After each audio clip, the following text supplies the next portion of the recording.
Welcome, dear listeners, to History with Herodotus on the Velvet Revolution.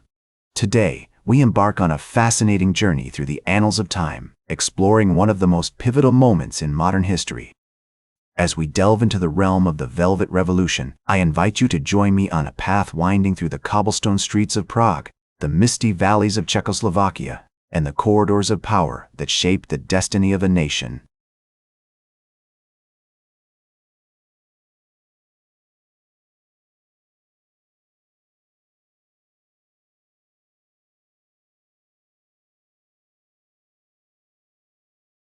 Welcome back to the Velvet Revolution, as we continue our journey through one of the most pivotal moments in modern history. We left off at the threshold of a new era, with the winds of change sweeping across Czechoslovakia and the whispers of revolution growing louder. As we delve deeper into 1989, it becomes clear that the momentum of dissent is gathering pace. The Charter 77 movement, led by figures such as Václav Havel, Jiří Dienspierre, and Pavel Landowski, continues to challenge the communist regime's human rights record, while also inspiring a new generation of activists to join the fight for freedom.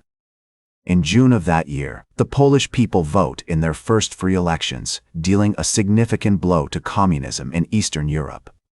This wave of democratization soon spreads to Czechoslovakia, where students, intellectuals, and workers begin to organize and demand greater freedoms. On November 17th, a peaceful student demonstration in Prague's Wenceslas Square marks the beginning of a mass movement that would eventually bring down the communist regime. The Velvet Revolution had begun. As we navigate the complex landscape of this period, it becomes evident that key figures are emerging to shape the course of events. Václav Havel, with his unyielding commitment to human rights and democracy, becomes a symbol of hope for the Czechoslovak people. His leadership, combined with the courage of ordinary citizens, inspires a nation to stand up against oppression. One notable example of this bravery is the story of Marta Kubiova, a popular singer who had been banned from performing by the communist authorities due to her involvement in the dissident movement. On November 22nd, she takes to the stage at the Laterna Magica Theater, singing a powerful rendition of Modlitba pro Martu, which becomes an anthem for the revolution. As the protests continue to grow in size and intensity, the communist regime begins to crumble. On November 24th, the Central Committee of the Communist Party meets in an emergency session, leading to the resignation of General Secretary Miloš Džekev. This marks a significant turning point as the party's grip on power begins to loosen. The Velvet Revolution gains momentum, with protests and demonstrations spreading across the country. The people of Czechoslovakia, from all walks of life, come together to demand freedom, democracy, and an end to communist rule. It is a testament to the power of collective action as ordinary citizens become extraordinary heroes in the fight for their rights. As we approach the climax of this revolution, it becomes clear that the course of history is being rewritten before our eyes. On December 10th, Václav Havel is elected as the new president of Czechoslovakia, marking a triumph for democracy and freedom. The Velvet Revolution has succeeded in its mission to bring down communism, paving the way for a new era of peace, prosperity, and cooperation. And so, dear listeners, we stand at the end of this pivotal moment in history, with the world forever changed by the courage and determination of the Czechoslovak people. As we reflect on the significance of the Velvet Revolution, we are reminded that even in the darkest of times, there is always hope for a better future. Join me next time as we explore the aftermath of the revolution and the challenges faced by Czechoslovakia in its transition to democracy.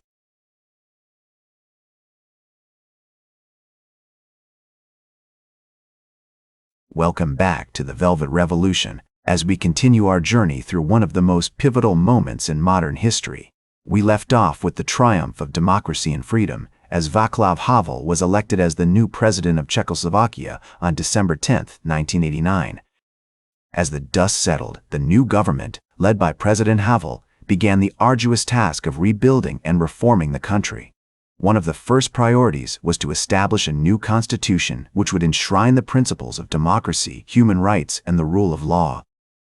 This process was not without its challenges, as different factions and interest groups vied for influence and power. Meanwhile, the economy, which had been stagnant under communist rule, required significant reform. The government introduced market-oriented policies, including privatization and deregulation, aimed at stimulating growth and attracting foreign investment. However, this transition was not without its costs, as many state-owned enterprises were sold off, leading to job losses and economic disruption for some communities. Despite these challenges, Czechoslovakia made significant progress in the early 1990s. The country began to reintegrate into the international community, joining organizations such as the Council of Europe and the International Monetary Fund. Diplomatic relations were established with Western countries, including the United States, which had been a key supporter of the democratic movement.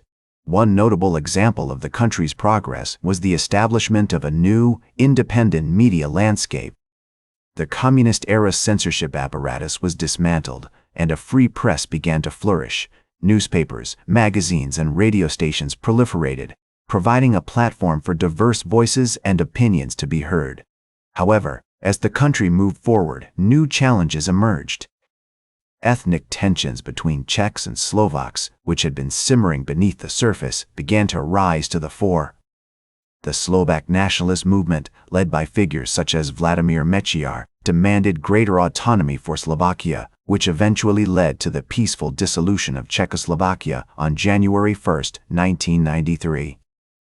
As we reflect on this period, it is clear that the Velvet Revolution was not a singular event, but rather a process of transformation that continued to unfold in the years that followed. The courage and determination of the Czechoslovak people had brought down communism, but building a new democracy required patience, perseverance, and compromise.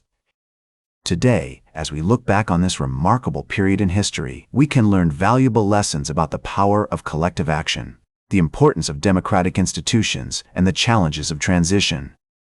The Velvet Revolution serves as a testament to the human spirit's capacity for resilience, adaptability, and hope, even in the darkest of times. As we conclude our journey through the Velvet Revolution, I would like to leave you with the words of Václav Havel, who so eloquently captured the essence of this momentous period. The revolution was not just a change of government, but a change of heart. It is a reminder that true transformation requires not only institutional change, but also a fundamental shift in our values, our beliefs, and our relationships with one another. Thank you for joining me on this journey through the Velvet Revolution.